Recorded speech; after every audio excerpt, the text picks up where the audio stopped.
So I was watching the X Zone TV channel last night when I was abducted by aliens, and they kept repeating to me over and over again, simultv.com, simultv.com. What's simultv.com? That's what I asked them. They had it written on the side of their UFO. How do you spell that? UFO. No, I mean simultv.com. simultv.com. simultv.com. Right. simultv.com. Interesting that you were abducted by aliens in a simultv.com UFO last night. Oh, yeah? Yeah. Now that you mention it, I remember now last night I was awakened from a deep sleep. My great-grandmother was standing there. She said she'd come from the hereafter to tell me about simultv.com. She even spelled it out for me. simultv.com, sonny boy. simultv.com. simultv.com, sonny boy. Wow. Yeah. Guys, you'll never guess what my psychic guru just told me. simultv.com. Exactly. Are you guys psychic too? Of course. We all know about simultv.com. simultv.com.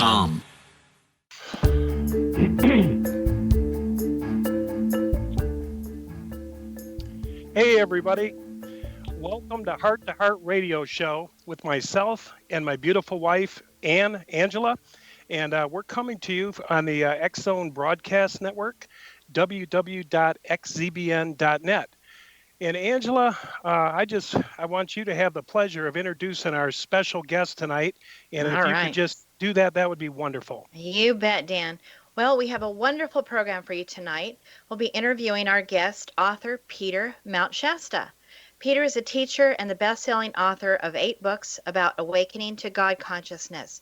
He is a seeker of truth, having spent much time and learned from or studied under many famous gurus of our time, such as Ram Dass, Neem Karoli Baba, Sai Baba, Anandamayi Ma, and other saints. He has also studied with many Tibetan lamas. He had the experience of meeting Saint Germain, who appeared to him in Muir Woods near San Francisco and told him to go to Mount Shasta for further training, which he did. This eventually led him to Pearl Dorris and the I Am Sanctuary there, where he received his advanced training. He is now in the process of developing ways for greater self-mastery and consciousness in daily life. Welcome, Peter. Thank you, Angela. It's a pleasure to be with you. Thank you, Peter. I'd just like to correct one thing. I didn't get any teachings from the I Am Sanctuary in Mount Shasta. Pearl had been a student of Godfrey Ray King, who started the Saint Germain Foundation. And she dropped out after Godfrey ascended and was leading a quiet life in Mount Shasta. So Saint Germain sent me to study with her personally. Gotcha. Wow. Yeah. Well, you know, Peter, after reading this bio, I just am like, wow, how many people meet an ascended master, get to study with famous gurus and do all these things. So just getting into this thing, the question that I think our audience would love to ask you is, how do you awaken to spirit? Are you like special? Did God just call you or what happened to you? No, I was an atheist. I was an atheist probably first 20 years of my life. I grew up in a well-to-do suburb of New York City. My classmates' parents were advisors to the president or, owners of multinational corporations. I don't want to mention any names, but they were people very well known. And I would say by the time I was out of junior high school, having visited the homes of these people, I realized that wealth and power did not lead to happiness. Some of these people were miserable. So I hadn't found God, but I realized that the things that most people were striving for did not lead to happiness. Then I tried going to church. I went to a number of different churches. And I noticed that the ministers would pray for, like, say, a member of the congregation that was sick, and invariably that person would die. And I thought, well, the minister is a professional at praying, and he can't make it work, so how am I going to? And, I tried. I mean, when I was about 10 years old, my mother gave my dog away, the puppy that had been given to me, and that broke my heart. And I prayed to get it back, or I prayed that she wouldn't give it away, and then when it was gone that I would get it back. And I was really sincere. I really tried prayer on that, and that didn't work.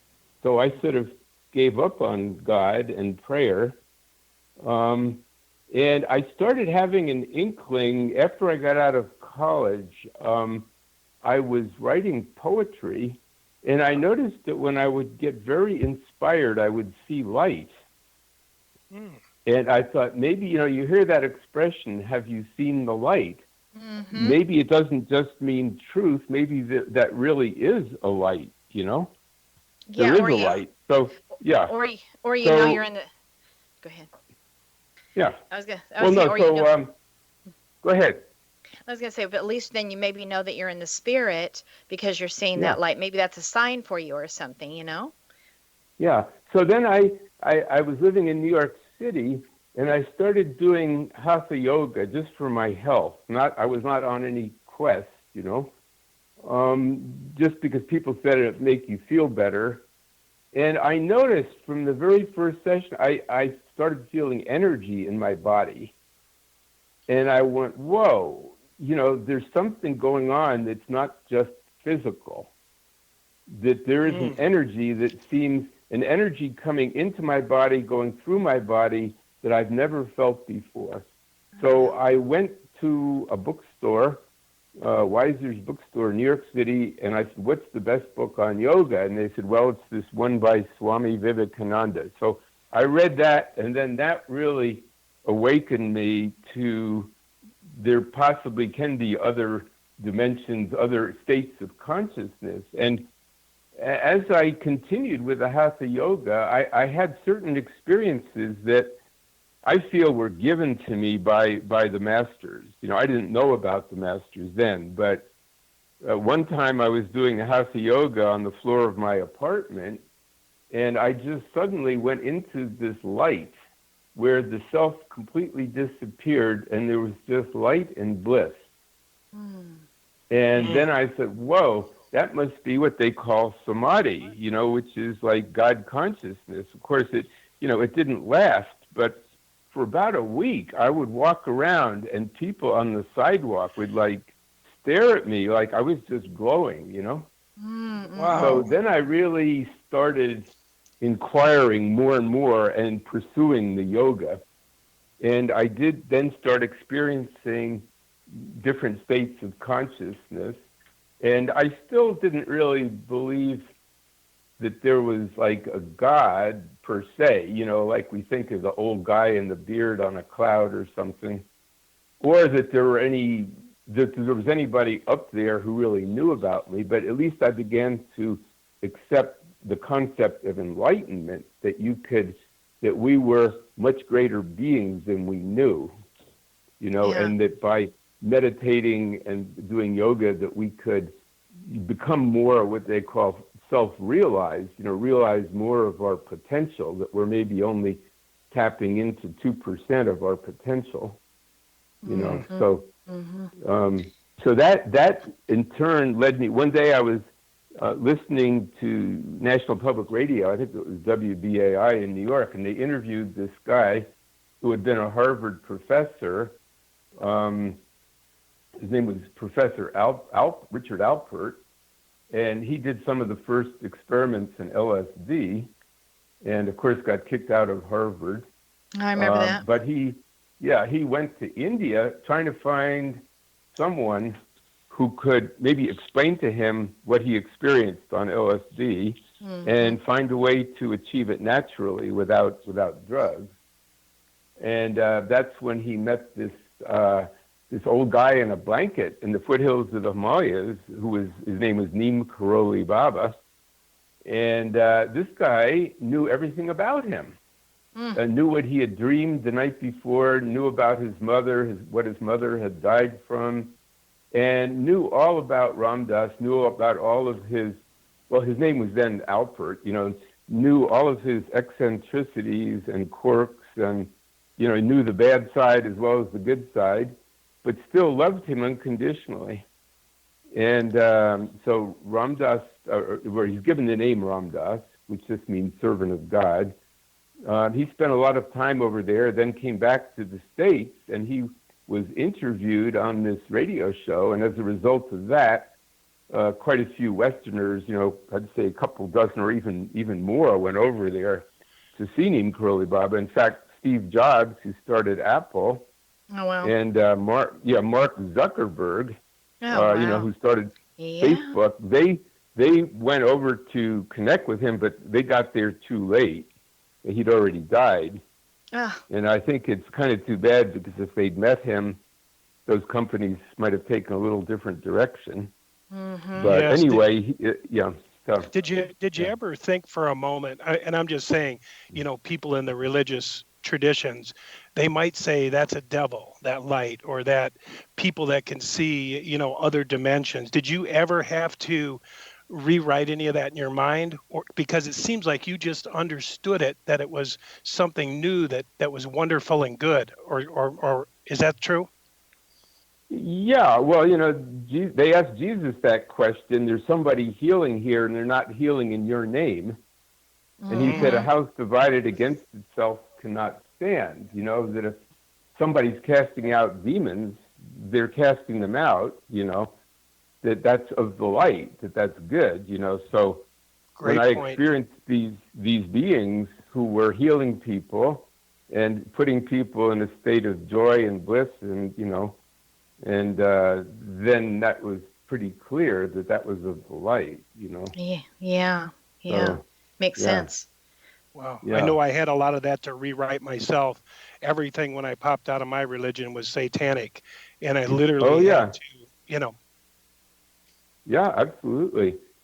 No, I just talked to some born-again Christians, and I mean, God bless them. They found something that works for them, but they were very suspicious of everything that I said, Yeah, Yeah. I'm And sure. I I'm said, sure. you got to experience it within yourself. Jesus said the kingdom of heaven is within you. Amen. Yes. And I'm sorry, but we're going to have to take a commercial break here. That's And fine. but Peter Shasta will be back with us coming up right after the commercial break here.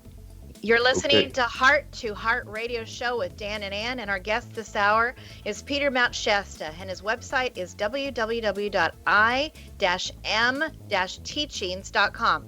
For more information about Heart to Heart Radio Show, visit Heart2TWO Heart Radio Show, or check out our website, prodigaljourneys.com. Again, we'll be right back after the commercial break. You're listening to Heart Radio on the X Zone Broadcast Network, www.xzbn.net.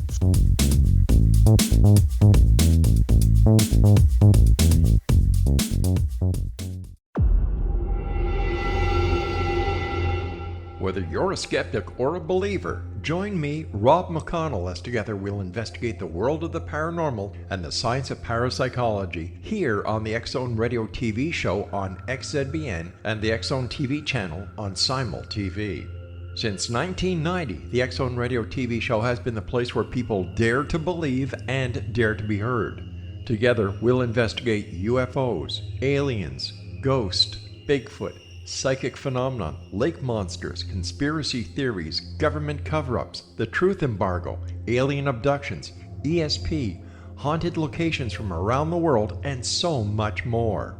With over 28 years of broadcasting and more than 4,500 individual guests, the X Zone is truly a place where fact is fiction and fiction is reality, as evidenced by the credibility, integrity, and professionalism of the guests that we bring to our international audience. If you have seen a UFO, had a close encounter, seen a ghost, Bigfoot, lake monster, or a story that you would like to share or have investigated, contact me, Rob McConnell, by sending me your email to xzone@xzoneradiotv.com, or you can call toll-free 1-800-610-7035, extension 143, and on Skype, X Zone Radio TV.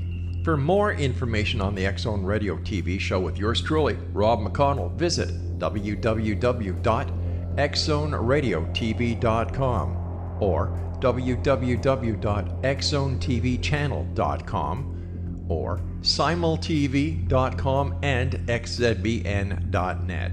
Until next we meet here in the X Zone from our broadcast center and studios in Hamilton, Ontario, Canada, always remember, X Zone Nation, keep your eyes to the sky and your heart in the light.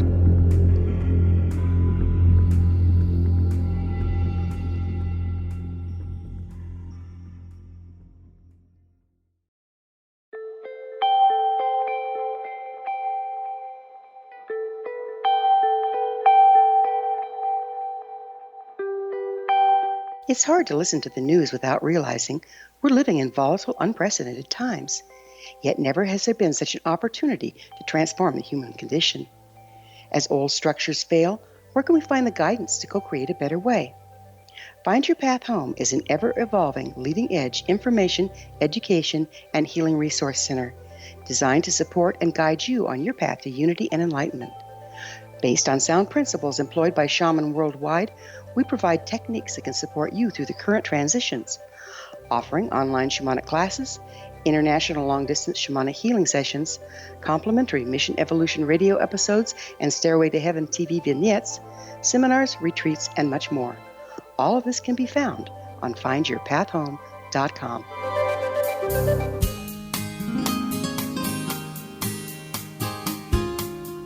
All right, we're back. Tonight our guest is author and teacher Peter Mount Shasta, and his website is www.i-am-teachings.com. And our topic tonight is finding God and being found by the masters. And, I just want to go into, another question, Peter, if it's okay. Sure. You went to India and you had a ton of experiences over there. And my question is, a lot of people think, and I'm just going to throw this out for conversation, but everybody thinks that's where the gurus are. That's where the enlightenment is in the East. And so what took you there? What took you to India? Well, I guess it was, I had done all of these studies while I was still in New York, and it seemed like that's where the teachings came from about how to achieve enlightenment. And then I heard Ram Dass interviewed, on the radio. And during the interview, it's just like this light hit me in the center of my forehead. And I felt that there was somebody in India calling me. So I went overland. I started like from London to India, hitchhiking, taking trains and buses and stuff, until I got to Afghanistan. Then the war broke out, the Pakistan-Indian War, so I flew the rest of the way. But I met these beings over there that are, did the kind of works that Jesus did. I mean, they didn't turn water into wine, but they could precipitate food out of the air. These are, this one guy knew that I'd been craving spinach. What the Indian food is usually very cooked, cooked to a pulp, and lots of spices in it and stuff. Oh, yeah. And after I'd been over there, I was just craving this kind of spinach that I used to get out of my garden. I just steam it lightly and put, butter on it and stuff. And just a nice big bowl of fresh spinach. So I was sitting, these people came up to me. I was sitting in the middle of this town thinking, I wonder what I'm doing here. This German couple came up and they said, our guru sent for you. He told us, go into town, there's a guy sitting there, bring him to me. So we walked up along the Ganges. Here was this guy sitting out on a little peninsula in the river, just wearing a loincloth, Yeah. And no fire, no belongings. And he just, the German people left, and he looked at me, and he just waved his hand, and there was this bowl of steaming hot spinach in it. Oh, wow. Smothered in butter, Oh. and a couple of chapatis, and he handed it to me. And, I didn't want to eat without him eating, but he wasn't hungry. He told me to eat. And, I met people, this Neem Karoli Baba. I was sitting there. I didn't want to play the guru game. I was not one of those people to do that. And I sort of sit near at the back, and I've been sitting there for weeks. And I thought, I've been here weeks. This guy doesn't even know I'm here. At that point, a banana dropped out of the air and landed in my lap. Oh my goodness. God. You know, there was nobody above me. There was no bowls of fruit around or anything. So that was kind of a little joke. And you know, I just met, and then of course around Sai Baba, he worked, I saw him work miracles too. He even made things precipitate right in my own hand. So there's no way you could fake that something would appear in my hand with my hand closed, you know? And so like this nectar, this is called Amrit. So that, you know, that's not the end of spirituality. That's just like showing me that these people knew something, that they had certain powers, you know? Yeah. But I guess what I experienced was a sort of a death of the ego, you know, which is kind of surrender of that my little self didn't really know anything. And that what was going to make me happy was not, you know, having a better car. I mean, I'd had a Porsche, which was about the best you could get, I thought. And that didn't make me happy. And going to wild parties didn't make me happy. And getting drunk didn't make me happy, or whatever, smoking cigars, you know. And then here were people in India were supposed to be suffering, right, because they were poor. And they had these beautiful smiles on their face. They seemed cheerful and happy. And with nothing, you know, because they'd found the spirit inside, you know. So that's what I wanted. I thought, wow, these people really are emanating happiness. There's light coming out of them. That's what I want. So I would stay in their ashrams or spend time with them and get little inklings. And, you know, of course, the key is not to depend on them. The real gurus don't want disciples. They want you to find the guru in yourself. So whether you call that Christ or whatever you call it, you know, it's the same thing, you know. So that became my focus, was to focus more of my attention inward, you know. Did you know all that before you got there, Peter? When you went over there, were you aware of the amount of miracles, spiritual teachers, and all the magic and things that were happening? Like you said, the things Jesus did and all these things. Were you aware of that, or were you just like in discovery continually? Well, no, I mean, I'd read the Bible stories, you know, from the New Testament, but, you know, all that happened thousands of years ago. You know, and it's hard to know what was true and what was Emperor Constantine added to it or took, you know, how it's been changing every year. Every time a new Bible comes out, the story's a little different, you know. So, but I think what opened me to this was reading Paramahansa Yogananda's autobiography of a yogi. Oh, yeah. That was the one book that almost everyone I ran into in India, I mean, all the Westerners had read, you know, and everyone was hoping to meet some of these yogis. I mean, each chapter is pretty much about a different yogi or teacher that he met that could work these kind of miracles, you know. And so people, of course, he was writing about things happened, you know, in the late 1800s, early 1900s, you know, pretty much. But people were hoping to have similar kind of experiences. And I was very blessed that I encountered some of these authentic yogis, you know, what they call them saints or yogis, whatever you want to call them, or siddhas, that's people that have some kind of realization that showed me these things are real, you know. But the funny thing is, you know, this guy that precipitated the spinach, he didn't want me to follow him. In fact, he never spoke to me. And it took me about 40 years, or maybe close to 50 years, to realize his lesson. That was like, it's all in you. It's there. You know, I'm showing you that these things are possible, but this is not where it's at. Would you say that's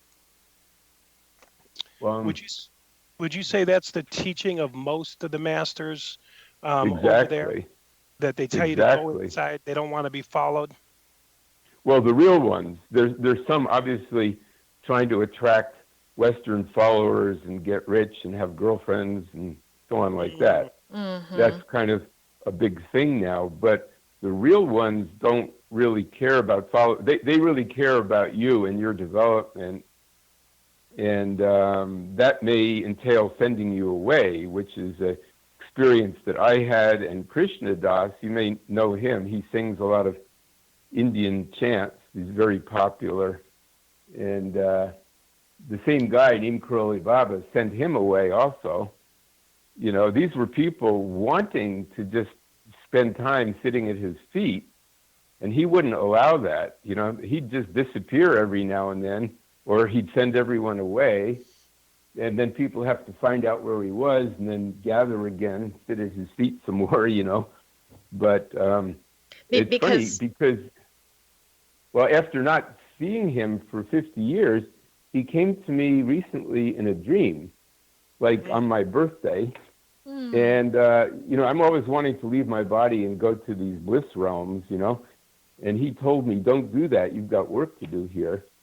And it seems like ever since then, I've been very busy, you know, talking with people. You know, I just wanted to say something, Peter. You know, I've just kind of noticed over the years that people who either have been very, very through a lot of anguish and a lot of real difficult, painful situations will find their pathway to God. And then likewise, people who've been raised in a situation where there was a lot of wealth or a lot of, you know, Angela, I hate to say it, but we're going to have to take we're going to have to take commercial break, but we'll be right back with author, teacher, Peter Mount Shasta. And our topic tonight is on finding God and being found by the masters. All right, you're listening to Heart Radio Show with Dan and Ann, and our guest this hour has been Peter Mount Shasta, and his website is www.i-mam-teachings.com. For more information about Heart Radio Show, visit heartradioshow.com or check out our website, prodigaljourneys.com. Again, we'll be right back after the commercial break.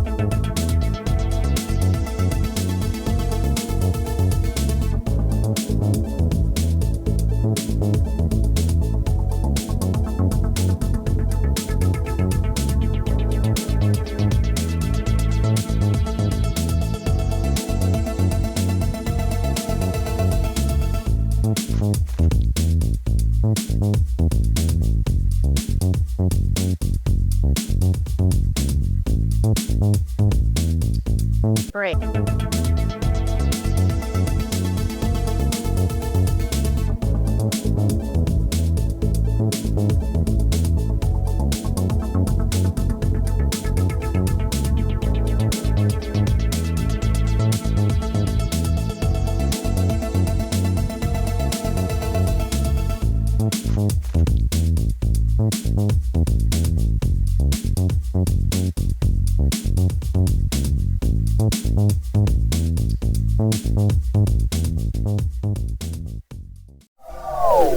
They are here, and they've been here for thousands of years, making their presence known in the shadows. They might be seen by a lonely motorist on a deserted road late at night, or by a frightened and confused husband in the bedroom he is sharing with his wife. But who are they? What do they want? Why are they here? Perhaps most concerning, has the government been aware of their presence all along? The new book by Emilie Frank, UFO Disclosure, the 70-year cover-up exposed, delves into the world of UFOs. Can full disclosure be soon?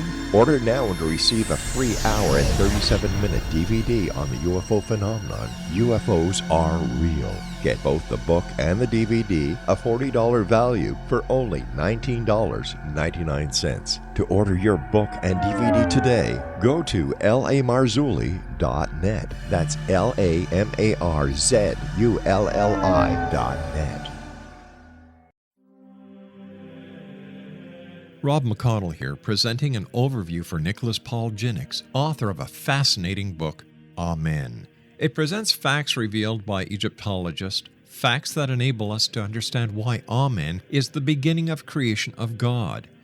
It provides recommendations for religious leaders of the major religions to unify their beliefs and teach the Word of God. Love one another. Amen informs people how mankind conceived God. It was the Egyptians that developed the concepts of a soul, a hereafter, and Son of God. And finally, after the worship of many gods, they conceived the belief in one universal God, the maker of all there is. For more information, visit www.futureofgodamen.com. That's www.futureofgodamen.com.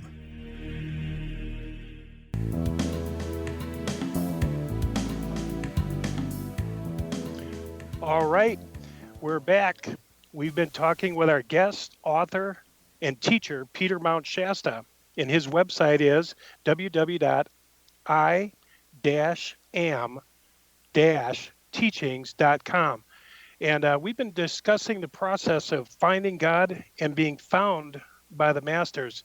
And Peter, we're just so glad you're here tonight. We appreciate everything you're sharing with us and these real experiential stories. And here's what I want to ask you tonight. This is a question you've probably been asked by a lot of people.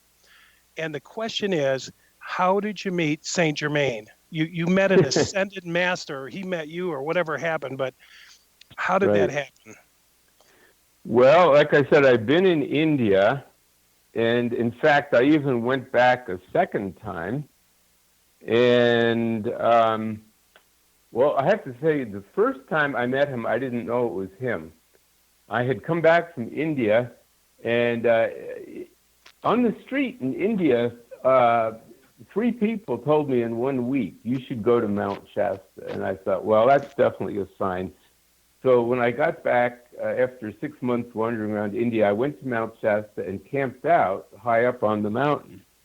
And I prayed and fasted and really asked for guidance and, was hoping to meet a master, but didn't see anything.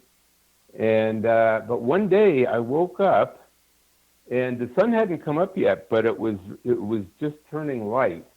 And I heard somebody talking to me. I looked around, couldn't see anybody, so I just kept lying there, and this voice started talking. This person knew all about me, my whole life, knew I'd been to India, and then told me what was going to happen over the next year.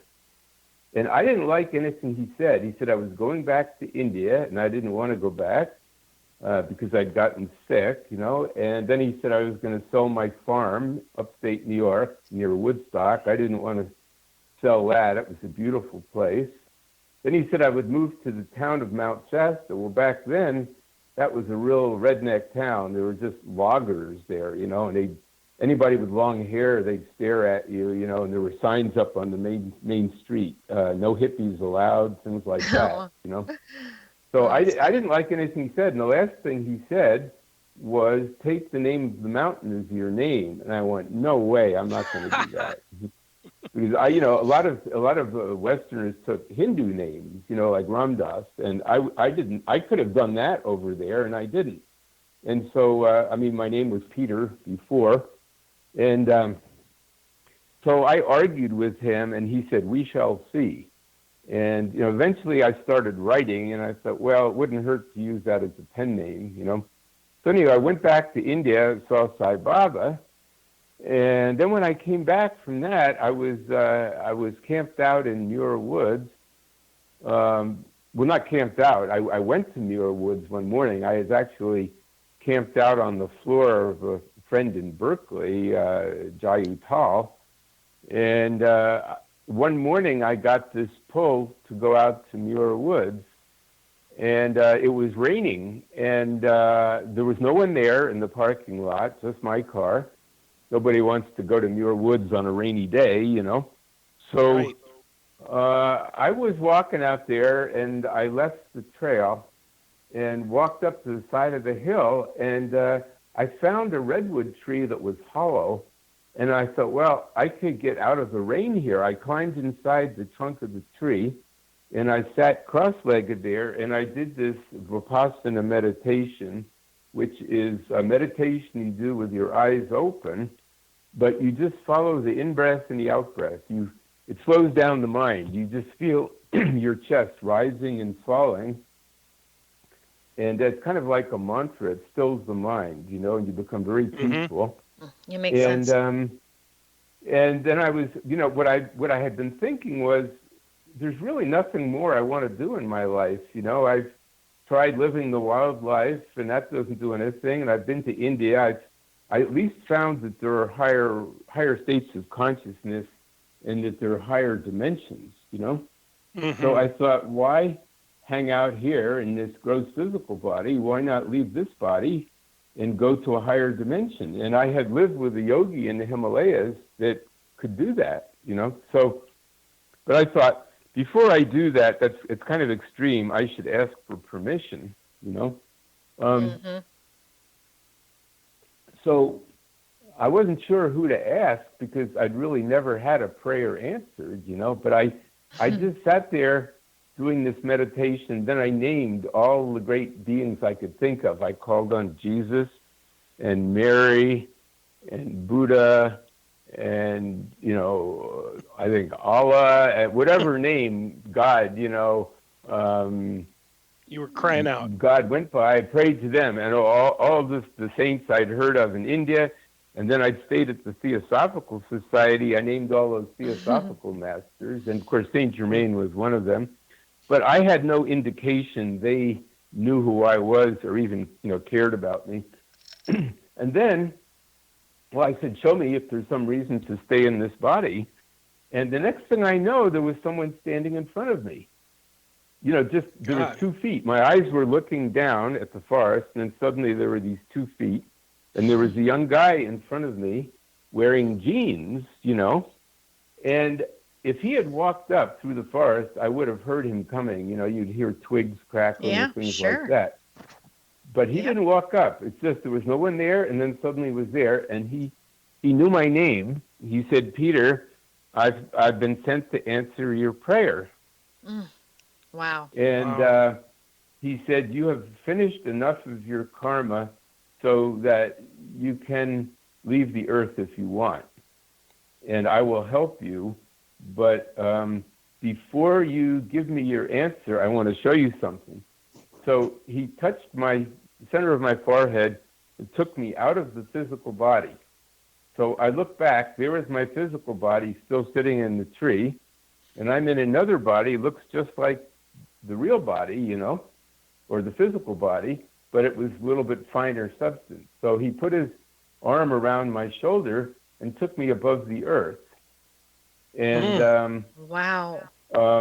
So then I found myself in this realm where beings existed as balls of light, but emanating rainbow colors, and they were in a state of bliss. So it was really like going to heaven, I mean, I didn't hear angels with harps or anything, but these beings were in just ecstasy. And I thought, this is it. This is where I want to be. The love was overwhelming. And then he sort of smiled. And then I started hearing this crying coming from someplace, like great suffering. And it was very annoying. I tried to shut it out, but it got louder and louder. And I finally looked down, and I saw the earth below me, just a small blue ball. And I saw that the crying was coming from the earth. And this man said, this is what the masters hear all the time. This is the suffering of humanity. And without thinking, I said, oh, I want to go back and help out. And he said, well, you made the right choice. Now we'll be working closely together. Oh. And he said, I want you to go to Mount Shasta. The first person you meet there will tell you what to do next. And then the next thing I know, I was back in my physical body, and this man was standing in front of me. And of course, by now I realized this was no ordinary person, And he said, now I'll show you who I really am. And he took a few steps back, and he turned into this master wearing a white robe. Oh, wow. And I recognized Saint Germain from the pictures I'd seen at the Theosophical Society. And then he just faded out, Well, I felt like I'd been hit by lightning. I mean, I was so energized. I went back to my car. There was still no other car in the parking lot. And went to Mount Shasta, and I went to this place called the Breakfast House there. It's not there anymore. But, again, there was a sign up in the door that said no hippies allowed. And I was wearing these white pajamas, and I had a, necklace and long hair and stuff. And it was like the scene from Easy Rider, that film, like people just stared at me when I went in. But a young guy came up to me and he said, you're supposed to see this lady by the name of Pearl. He said, he owned the health food store. He said, when you're finished eating, come over to the store. You can use my phone. So I went over and called Pearl, and she said, come right up. So I got to her house, and she said, I've been expecting you. And I said, what do you mean? She said, well, the Master Saint Germain came to me this morning and said he was sending someone to see me. Oh, my God. So she said, what happened? What brought you here? And I told her about this guy I met in Muir Woods, and she said, that was Saint Germain. And he's very happy that you're here, and he's working with you. And I said, well, please channel a message for him. And she said, I don't channel. That would weaken you. The masters don't want me to channel. You will know intuitively what he's telling you when the time is right, I love that that's she how you said that. become a master. Yeah, you become a master by learning to get the guidance from within yourself, not from having someone channel to you, or even having the master tell you what to do. Amen. Because that weakens you. You need to find out yourself. Yeah, I agree. Yeah. So that was back in 1973 that I met her. And like I said, she'd been a student of Godfrey Ray King, and she had many amazing experiences also. In fact, I have her biography out now, Lady Master Pearl. All right, hold that thought there, Peter. Okay. We're going to have to take a commercial break. But Sure. when we come back, we're going to continue our discussion with Peter Mount Shasta. All right, you're listening to Heart Radio Show with Dan and Ann, and our guest this hour is Peter Mount Shasta. His website is www.i-am-teachings.com. For more information about Heart Radio Show, visit hearttoheartradioshow.com. That's a TWO there. Or check out our personal website, prodigaljourneys.com. You're listening to Heart Radio Show on the X Zone Broadcast Network, xzbn.net, and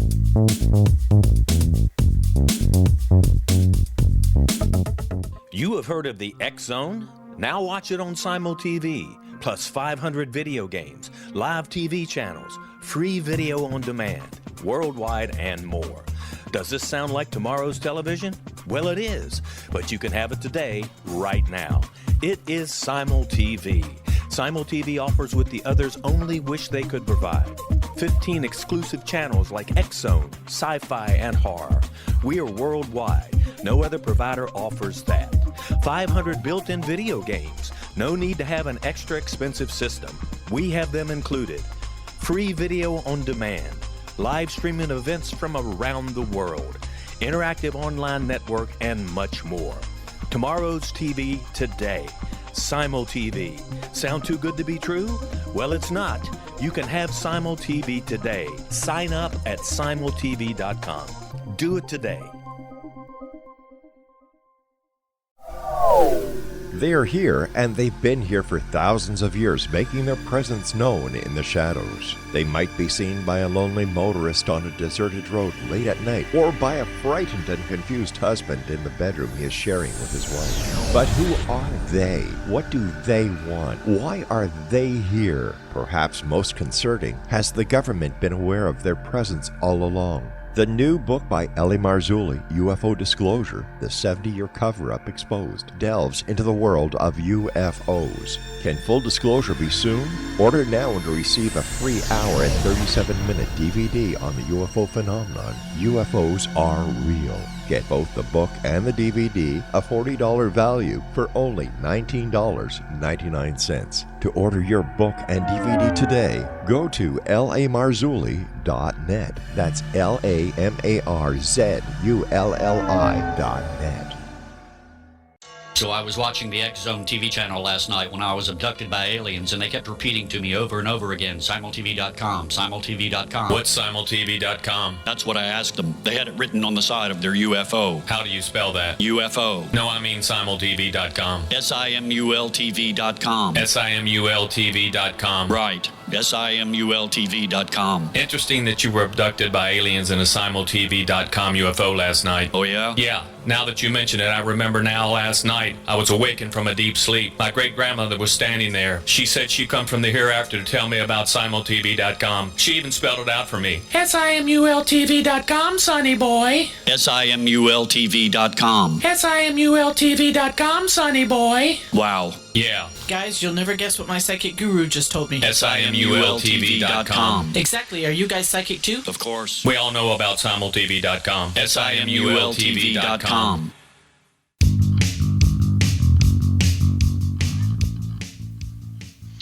All right, we're back.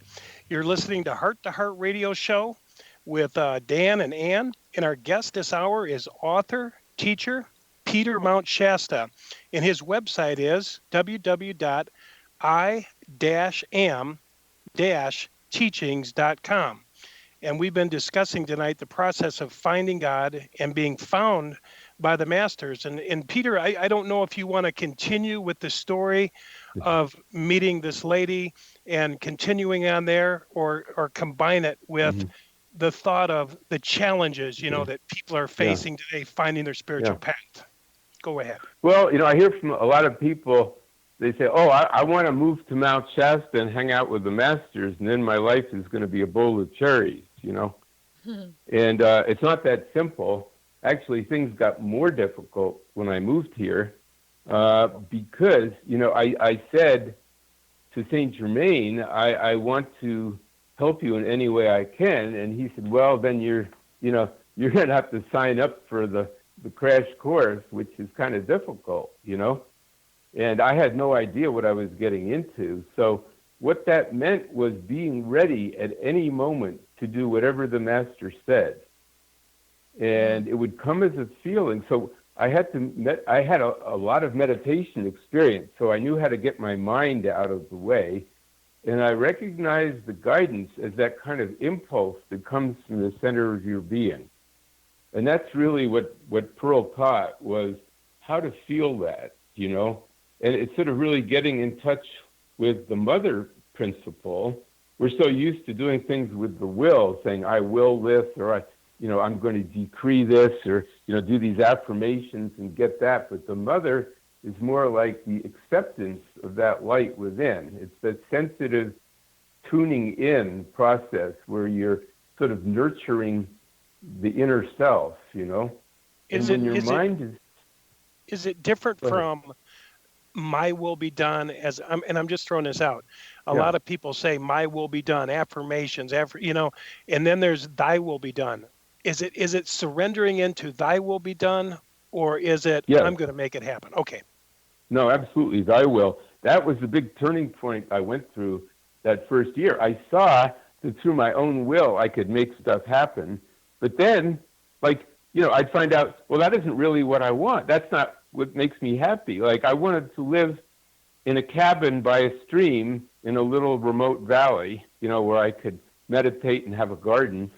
And, so I did the affirmations and the visualization. Someone came in and offered me this cabin.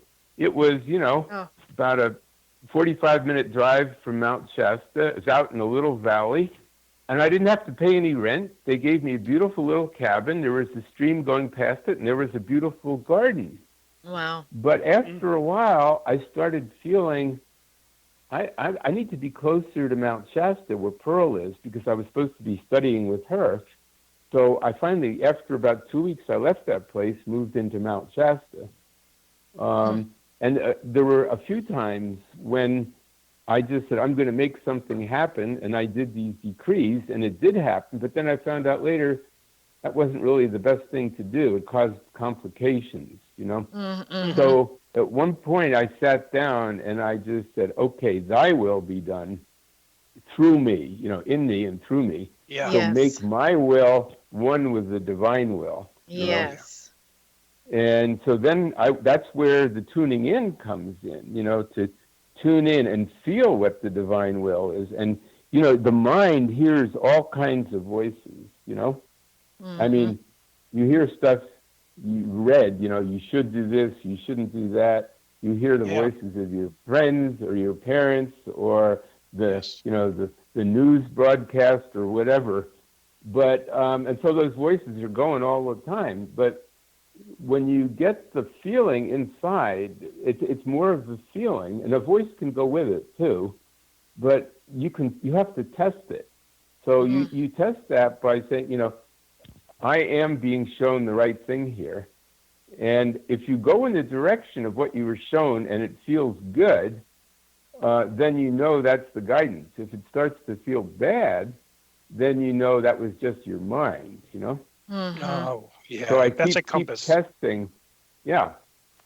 Yeah, and I was put through some severe tests, like, you tell someone, they invite you over for dinner, and, they're cooking a nice dinner, and on the way, you suddenly don't go there, go this other place, and then you have to call them up and apologize and say, I'm so sorry, I can't make it tonight. And they say, yeah, but we invited these people to meet you and cook this nice dinner. Oh, boy. I mean, that's a real test, That's a real test. And I made some enemies that way. In fact, I even had to walk out of a wedding of my cousin, and I was part of the wedding party because you have other work that you have to go someplace. This was in San Francisco, and I just started walking. I didn't know where I was going, but I was really following, like someone had me right by the center of my chest and was pulling me along, Oh, wow. And suddenly I looked up, and there was a guy crossing the street that I'd met in Mount Shasta a few months before, and he looked up, and he said, thank God. He said, I've been praying to Saint Germain for help. And I have been praying to Saint Germain, show me what I'm doing here. I'm going to be in a lot of trouble not going to this wedding. Yeah. And he said his wife had just left him, and he was going home to commit suicide. Oh, my God. And he said he was praying to Saint Germain to send someone to help him if he wasn't supposed to kill himself.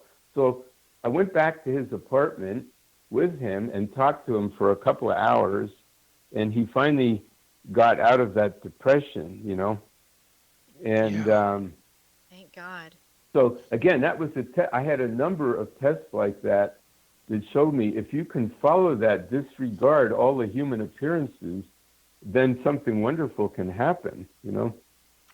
Yes, of course, those members of my family were not too eager to talk to me again for a long time. But, what was amazing was I said, look, I didn't go to the reception or the wedding or the reception, but I saved somebody's life, and they sort of really believed me, Oh. Yeah, that's amazing. So, But, Peter, could I ask you a quick question? Yeah, Sure. there's a lot of people out there, and they want what appears you have. They want that connection, and they're striving for it. They're like, I got to get to India. I gotta meet Saint Germain. Why won't Saint Germain appear before me? What would you say to these people that are hungering and thirsting? Maybe they're burnt out of their religious connection, and they say, I want to feel that connection Peter had. What would you tell them? I mean, they're dying to know the truth. Yeah. And be connected. Well, it's not, you don't have to go anywhere. Don't have to go to India. Don't have to come to Mount Shasta. God is wherever you are. And God hears your every thought and prayer. And the masters hear your thoughts and prayers.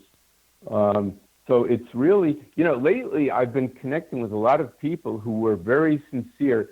They started out, 30 years ago studying the work of the masters, They might have been Theosophists, or they joined the Summit Lighthouse, or they're, and they're suddenly realizing now they're like 60 years old, and they've never seen a master.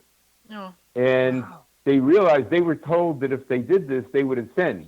They would the physical body would never die like Jesus. They would go straight to heaven. And then they're realizing that their friends are dying and they're not ascending, that we know of. And so a lot of them feel like that their whole life has been for nothing. Like they've been very, very sincere on the spiritual path, but nothing has happened. And that's because all the attention was on the outer. They were worshiping these masters, They like, and like Buddha, the Tibetan Buddhist, Buddha didn't set out to start a religion. In fact, he he was trying to escape from religion. He was trying to escape from all the gods in India, and he just said, we just have to wake up. That's what a Buddha is, somebody that's awake, Yeah, So, that's right. But then again, they've made a religion out of that. So they've made a religion out of the ascended masters. Yeah. So the thing is to really get beyond the religion, to get beyond the dogma. Yeah. Like a lot of these Tibetan Buddhists, the first thing you do is 100,000 prostrations, then you do 100,000 of these mantras and 100,000 of these visualizations and so on and so on. And, there's some people, they've done all that, and they don't feel enlightened, and then they become like alcoholics or something. Yeah, that's right. That's true. So the key is really in the meditation, to go within. You can call it whatever you want, but the Vipassana, just observing the in-breath and the out-breath, or just trying to visualize the light within, or even just feeling your connection with humanity, what's called karma yoga, doing good for others. Like go out in the street and feed people, or people who are homeless because of the fires in California. Go out and help them. Or, just do some volunteer work and feel that these people are part of you, just to do it with an open heart. It's really developing the heart. It's the heart that gets enlightened. It's the heart that has the experience of the masters. It's not the mind that studies all this stuff, which master is on which ray and who's their twin ray and all that. Oh, yeah. Oh, yeah. Well, beautiful. Well, we're going to have to wrap it up, Peter. And I just want to tell you, thank you so much for coming on. And it was wonderful. And you have a lot to share. And what I love about you most is your humility. You've had some experiences most of us would just dream of having, and meeting people that we've never met. But you're just so awesome. So thank you. Amen. Well, thank you so much, Angela and Dan. It's been a real pleasure. Absolutely. Hey, listen, we got to go. For more information about Heart to Heart Radio, visit hearttoheartradioshow.com or our personal website, prodigaljourneys.com. You've been listening to Heart Radio Show with Dan and Ann on the X Zone Broadcast Network.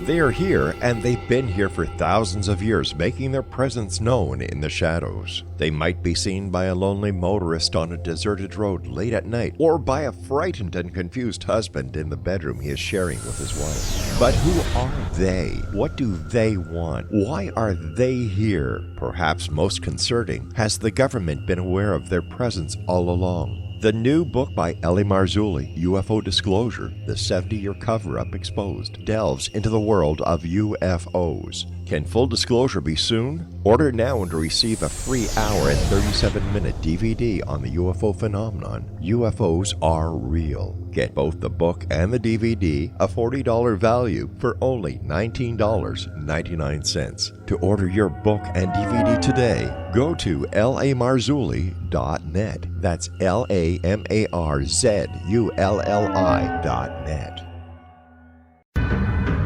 If you are looking for a safe, zero-calorie, natural option to the harmful artificial sweeteners on the market today, Just Like Sugar is what you're looking for. Just Like Sugar is a wonderful natural alternative for those health-conscious people who choose a calorie-restricted diet with a great, pure, sweet flavor that tastes just like sugar. Just Like Sugar is a great natural option for people suffering from diabetes and may be useful in restricted diet programs where standard sugars are not allowed and does not cause a laxative effect of some other sweeteners. Just Like Sugar comprises a perfect blend of chicory root fiber, natural calcium, natural vitamin C, and Just Like Sugar's sweetness comes from the natural flavors from the peel of the orange. Just Like Sugar is a natural alternative to harmful artificial sweeteners and will change the way that you believe all natural sweetener products taste. Just Like Sugar is available at your local Whole Foods markets, Wild Oats markets, Henry's, Sun Harvest, and many other fine natural food stores in the U.S., Canada, and worldwide. You have heard of the X Zone? Now watch it on Simul TV, plus 500 video games, live TV channels, free video on demand, worldwide, and more. Does this sound like tomorrow's television? Well, it is, but you can have it today, right now. It is Simul TV. Simul TV offers what the others only wish they could provide. 15 exclusive channels like X-Zone, Sci-Fi, and Horror. We are worldwide. No other provider offers that. 500 built-in video games. No need to have an extra expensive system. We have them included. Free video on demand. Live streaming events from around the world. Interactive online network, and much more. Tomorrow's TV today. Simul TV. Sound too good to be true? Well, it's not. You can have Simul TV today. Sign up at simultv.com. Do it today.